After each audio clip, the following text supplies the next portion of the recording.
Donc aujourd'hui, nous allons voir une leçon sur l'art au Moyen Âge, puisque nous sommes en train de parler de l'album d'Arthur et son nouvel ami qui se passe au Moyen Âge. Donc tu verras plus tard dans le fichier qui m'a mis là, tu verras cette peinture-là qui a été faite par un artiste au Moyen Âge. On te pose une question, que penses-tu de la taille des personnages qui sont sur cette image, sur cette peinture ? Donc, par exemple, ici, regarde la tête des personnages qui sont là. Regarde la tête des personnages qui sont là. Qu'en penses-tu? Est-ce qu'ils sont de la même taille ou est-ce que les personnages sont de taille différente? Alors, si tu remarques bien, les personnages qui sont ici ont une tête plus grosse. Leurs corps également sont plus gros. Regarde cette partie-là. Elle est beaucoup plus grosse que cette partie-là. Donc, on peut dire que les personnages les plus gros sont ceux du fond. Pourquoi? À ton avis, est-ce que les personnages les plus riches, ce sont ceux-là ou est-ce que ce sont ceux-là? Ce sont plutôt ceux-là. D'ailleurs, on le voit, ils ont une grande table pour eux. Il y a des gens qui viennent les servir. Ils ont des vêtements riches. Donc en fait, les personnages les plus importants, qui devaient être très riches à l'époque, se trouvent au fond de l'image. Et comme ce sont des personnages importants, on les a fait plus gros. Les personnages qui sont devant, ce sont des personnages qui servent les riches, donc ils sont moins importants. Et donc on les a fait plus petits. Je vais te montrer une photo maintenant que j'ai récupérée sur internet. Je voudrais que tu regardes également les têtes des personnages. Regarde par exemple la tête qui est ici. Alors je vais par exemple prendre un rond et je vais prendre sa tête. Voilà, à peu près cette taille-là. Et je voudrais que tu compares avec les personnes qui sont au fond. Par exemple, la dame qui est derrière. Regarde sa tête, est-ce qu'elle est pareille ou est-ce qu'elle est plus petite ? Là également, regarde la tête. Est-ce qu'elle est plus petite ou est-ce qu'elle est de la même taille que celle qui est devant? Là, regarde. Là, le petit personnage qui est ici. Il a cette tête. Et elle est quand même plus grosse que la tête des personnes qui sont derrière. Pourquoi, à ton avis? Oui, parce qu'ils sont plus loin. Et donc, plus une personne est loin, plus la tête est petite. Sur l'image du Moyen-Âge, le peintre, en fait, n'a pas vraiment dessiné ce qu'il voyait. Parce que, bien évidemment, les gens ne posaient pas, en fait. Le peintre peignait ce qu'il imaginait. Il ne faisait pas poser les chiens. Il ne leur disait pas « ne bougez pas pendant que je peins ». Donc, en fait, il peignait ce qu'il imaginait. Et pour faire plaisir aux riches qui commandaient cette toile, il les mettait en plus gros. Mais ce n'était pas possible. Ce n'était pas la réalité. Les personnages qui sont au fond ne pouvaient pas être plus gros que les personnages qui étaient devant. Ça s'appelle la perspective.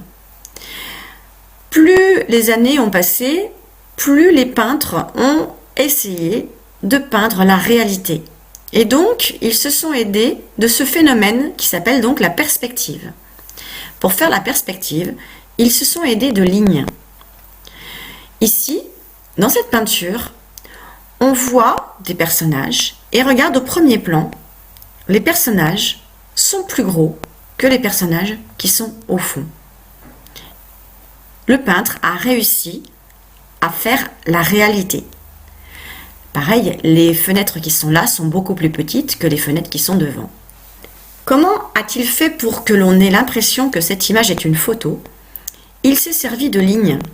Si tu regardes cette petite ligne-là que je suis avec mon curseur, tu vas voir que cette ligne, elle va jusqu'au fond. Regarde. Maintenant, j'en fais une autre. Regarde celle qui est ici.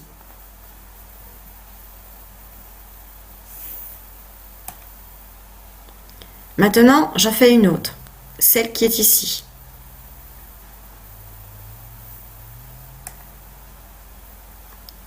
Et j'en ai fait plein d'autres. Qu'est-ce que tu observes? À chaque fois, j'ai tracé les traits qui correspondaient aux traits que le peintre avait utilisés et regarde, toutes les lignes se rejoignent au milieu de la peinture. Et qu'est-ce qu'il y a au milieu de la peinture? Et il y a une statue d'un noble, d'un roi, qui est sur un cheval. Et en fait, le roi, tout le monde le regarde parce que toutes les lignes de la peinture vont vers ce roi. Même la ligne du fond, regarde, même cette ligne-là, là, ici, eh bien, elle passe par la statue. Même cette ligne-là, elle passe par la statue. Et même le bâton que la petite fille tient, il montre la statue. En fait, le peintre a fait exprès que notre regard soit poussé à chaque fois vers la statue. Et cette peinture, elle était destinée au roi. Et donc, c'était pour que le roi, ça lui fasse plaisir, que tout le monde le regarde. Maintenant, avec cette même idée de la perspective, on va faire un petit jeu. Donc, on a, encore une fois, les mêmes lignes qui vont jusqu'au fond. D'accord? Regarde, même les lampes, toutes les lignes vont vers le fond. D'accord? Ça s'appelle donc la perspective. Moi, je vais essayer de replacer les petits personnages qui sont ici. Et je vais les mettre n'importe comment. D'accord?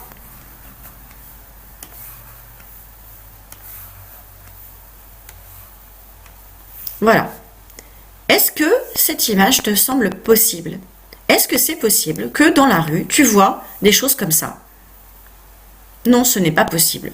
Parce que le petit bonhomme, là, il est vraiment trop petit par rapport au monsieur qui est ici. Donc, à ton avis, est-ce qu'il vaut mieux que je mette le grand personnage devant ou plutôt au fond, sur la route? Oui, il vaut mieux que je le mette devant.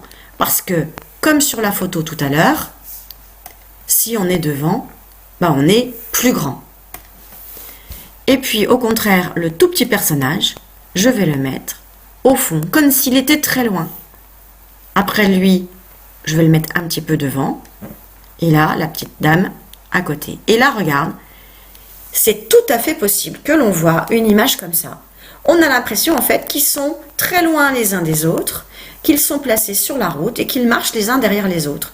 Mais ça c'est possible. Par contre, de mettre le grand bonhomme derrière et le tout petit devant, ça, ce n'est pas possible. Cela ne respecte pas la perspective. Donc, tout ce qui est petit, en fait, va derrière et tout ce qui est grand va devant. D'ailleurs, regarde, on voit, les ronds qui sont là, ils sont très grands et ceux-là, ils sont tout petits. Le lampadaire qui est là, il est très grand, alors que là-bas, il est tout petit. Cet arbre, il est très grand, alors que là, il est tout petit. C'est le principe de la perspective. Si tu veux revoir les images, il suffit que tu ailles dans le fichier de Kimamila à la page 34 et tu retrouveras les deux images. Tu pourras expliquer à papa et maman, par exemple, pourquoi on a mis ces trois personnages en plus gros.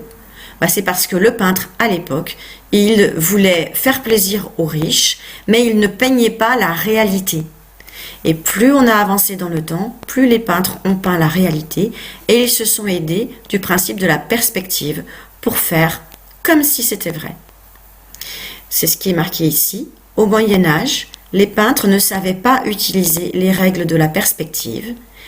Grâce à la perspective, ce qui est loin paraît petit et ce qui est près semble grand. Tu as terminé.